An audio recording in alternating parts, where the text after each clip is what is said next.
in a different perspective?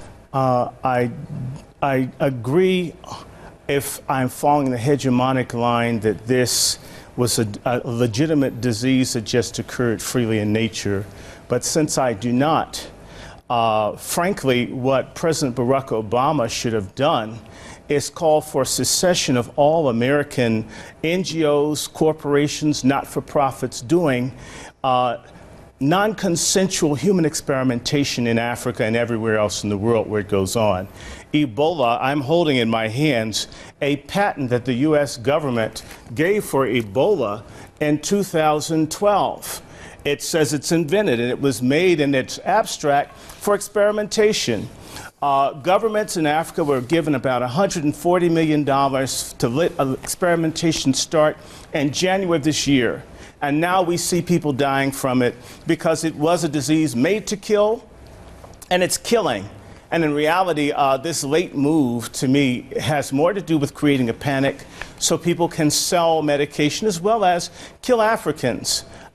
This gentleman and I are going to disagree. I'm an African American and quite proud of it. Anglo-Americans have been killing African people for profit and for land for 500 years. This is just another instance, and this is as clear as this government patent, and I dare him to tell me this is a conspiracy theory when they say they made it. When this has the U.S. Department of Health as an assignee to this patent, for someone to say to me that it's a conspiracy theory when they say so. Okay. This isn't a conspiracy theory. Stay with me, Dr. Short. Kill people and make money. Stay with me, Dr. Short. Crossing over to Washington. Mr. Lane, your take on what our guest, Dr. Short, has just stated. Well, I think he's a little over the top here. No, I'm not over the top. Let's figure out where we are. I know exactly where we are. You deal with the patent, sir. Okay.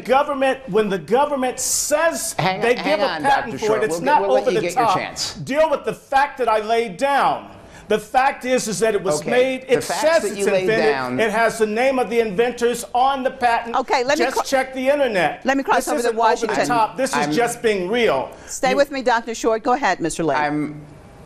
I'm not familiar with the document that he has. I do know it exists. I don't deny its authenticity.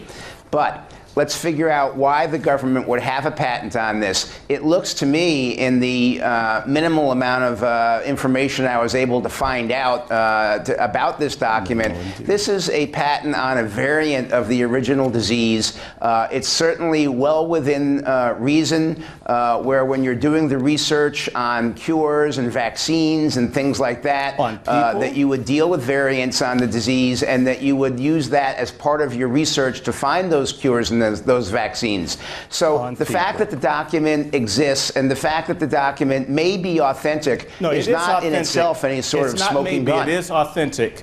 Don't accuse me of lying. This is a government's document. I never accused you, Dr. Short, of lying. Well, let me just jump in here. Let me just jump in here. Dr. Short, why would the U.S. government want to, according to what you're saying, create such a deadly virus? Why would they want to do that? Why would they have the syphilis experiments?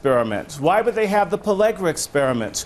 Why is Dr. James, his name is escaping me, he's at the Mailman School at Columbia, do these kinds of things with Depo-Provera in the same areas? We have a history of doing all kinds of unjust and illegal things with substances, not just outside of the United States, but within. The Tuskegee experiment is the best known, but there are many, many others. And so it's time for this to stop. Bill and Melinda Gates, he just put his mouth in this. He's run non-consensual human experimentation that's watched people die in Africa. This is old. They did it to the Native Americans with certain diseases. As a person of part Native American descent, I can't be as clinical and detached as the gentleman in Washington. By the way, that's the land that was stolen from my people by whites using diseases like Ebola. All right, stay with me both, guests, Mr. Lane and Dr. Short. I want to cross over to our Facebook page and see what some of our viewers have said about this subject. Defiantly, the Americans have developed a lab strain to use it as a weapon, and for sure this strain is that very lab strain. That's why it's spreading more quickly than the old natural strains seen before. The US is a scapegoat for all the losers out there who can't take responsibility for their own actions. They already have a vaccine and cure for this. That's why they already have a patent on it. AIDS didn't kill fast enough, so they created Ebola. AIDS and Ebola are attributed to US war factories, and that's what we call the NWO, New World Order. Why do they have to bring soldiers instead of doctors? Is Ebola a terrorist? Let the fools be fooled. This will definitely be an interesting debate. Can't use my guesswork to know whether Ebola is man-made or not. I only want to flip through each evidence provided from each side. All I know is that it is a dangerous infection. Press TV, why can't you make